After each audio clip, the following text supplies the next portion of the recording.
Bonjour.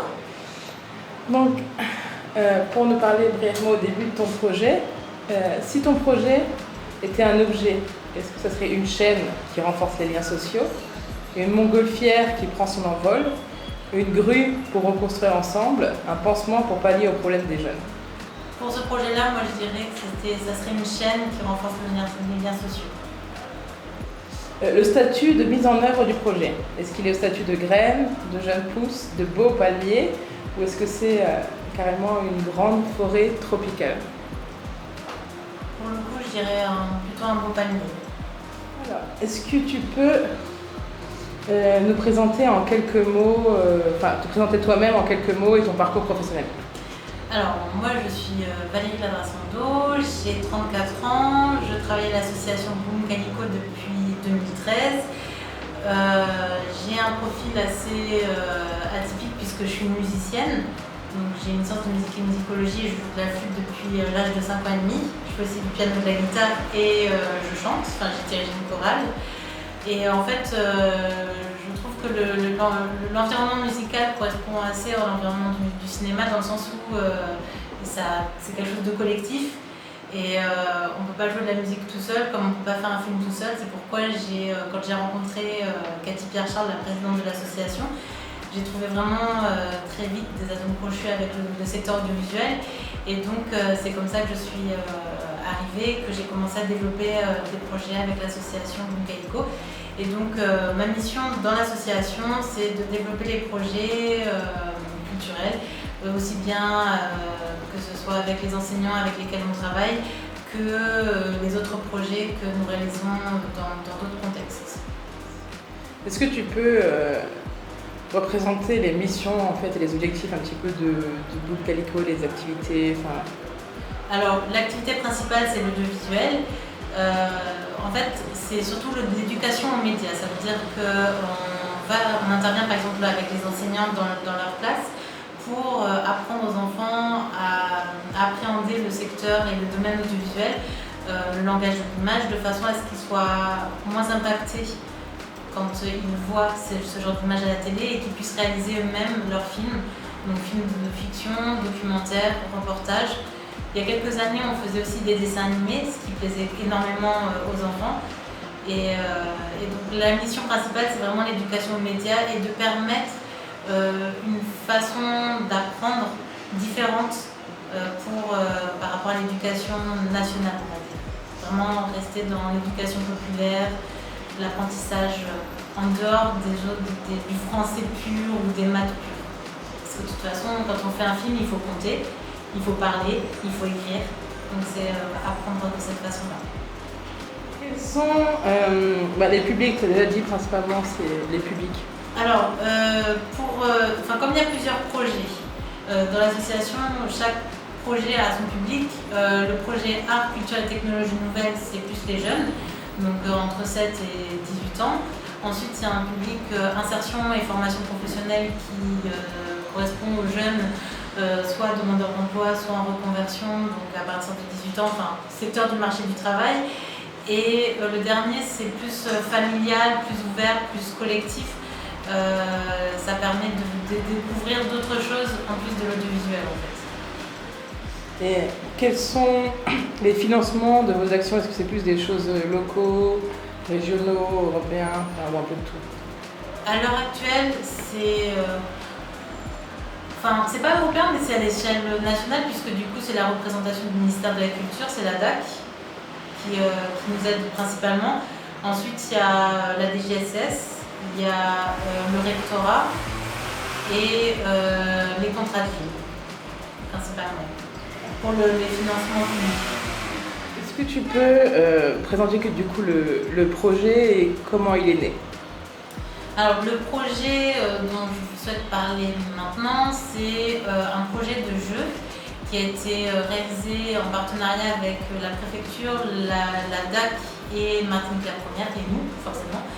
Et en fait, il est né du fait que lorsqu'on a été confiné la première fois, on avait préalablement rencontré quelqu'un à la DAC qui nous avait dit qu'il fallait qu'on axe sur le côté numérique et qui a vu l'opportunité pour nous, qui nous a en fait passé commande d'un jeu et de quelque chose pour motiver les gens à rester chez eux, alors qu'à ce moment-là, c'est le week-end de Pâques s'approchait et que c'est de tradition martiniquaise d'aller sur la plage, de faire quelque chose en famille, même de camper.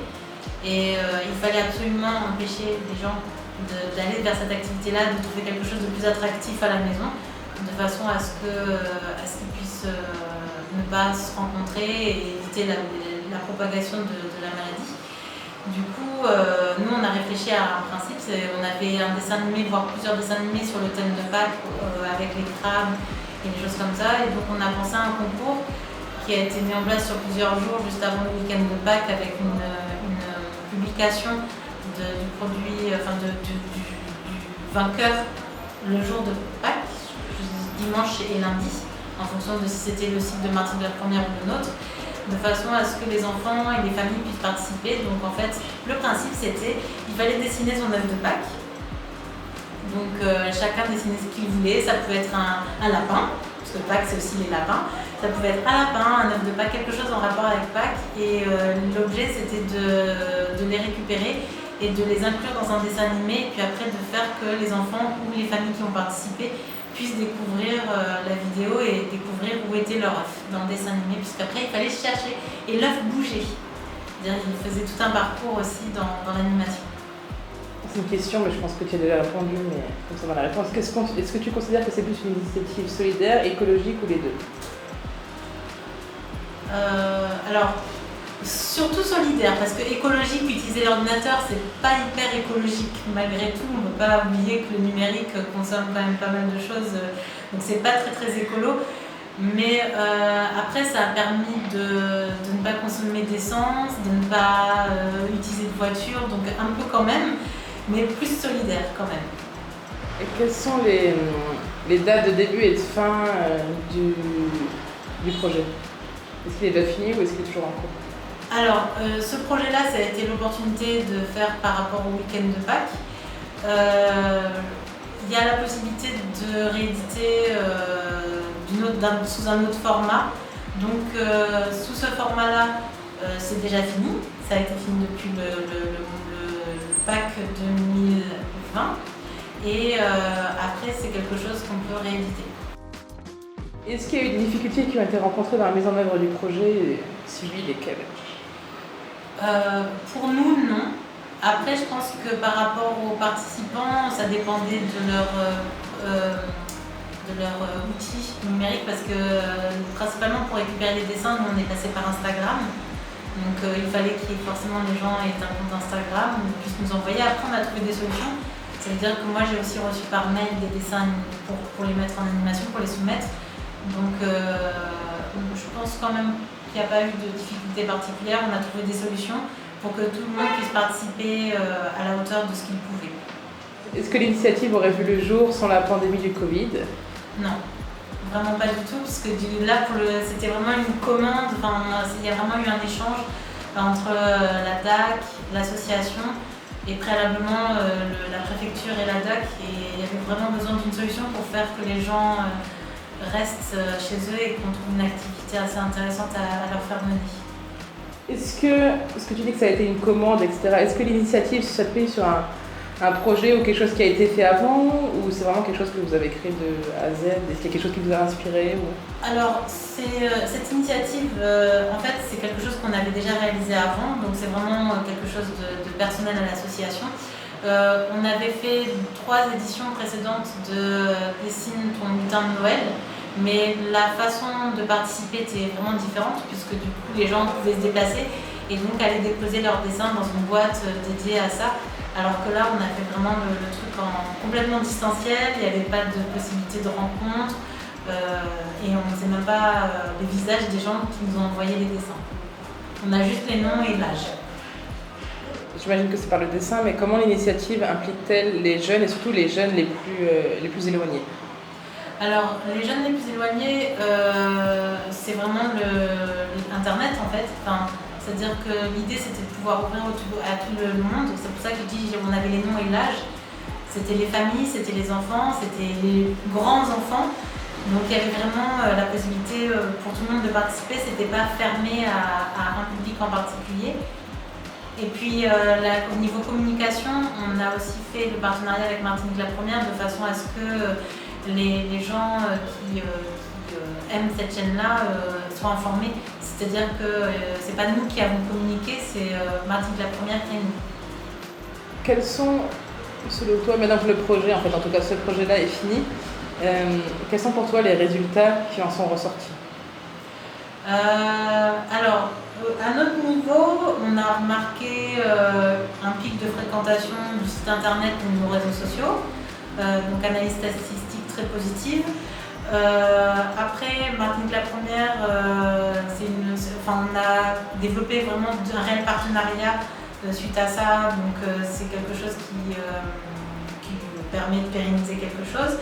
Ensuite, au niveau des publics, les gens nous font quand même des retours très positifs. Ils sont allés sur le site, ils ont vu, ils étaient fiers. Enfin, pour ceux qui ont participé, qui ont vu leurs œuvres ou leurs créations dans le dessin animé, ils étaient fiers. Donc on a quand même beaucoup de retours positifs sur ce projet-là. Après, j'ai des questions plus, comme dans le cadre du projet Rebuild. Après, on va faire des ateliers pour vraiment aider les jeunes à développer des initiatives, etc. Et là, c'est plus des questions pour justement aider à commencer à réfléchir pour plus tard les jeunes, leur donner des idées, des pistes, etc. C'est plus des questions du style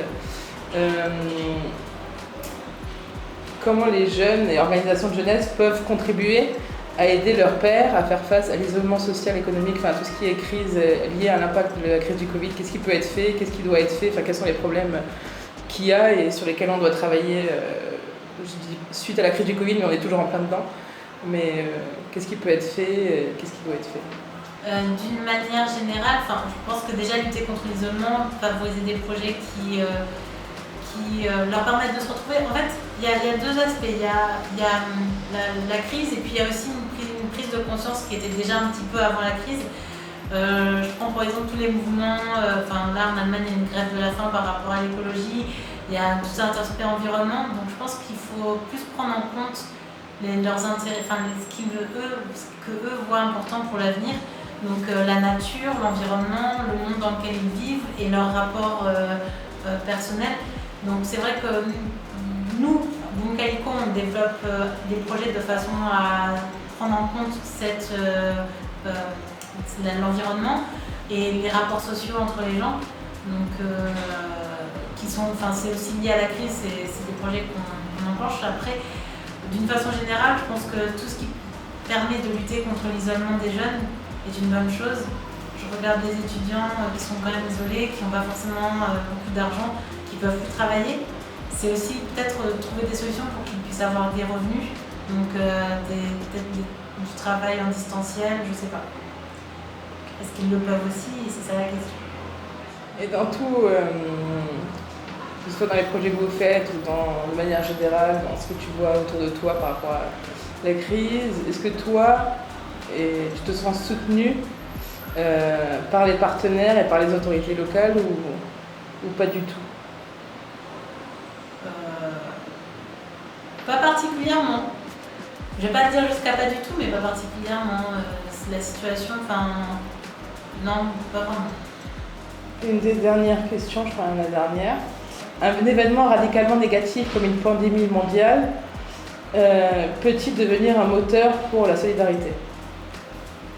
Du coup, oui, complètement. Complètement. Ok.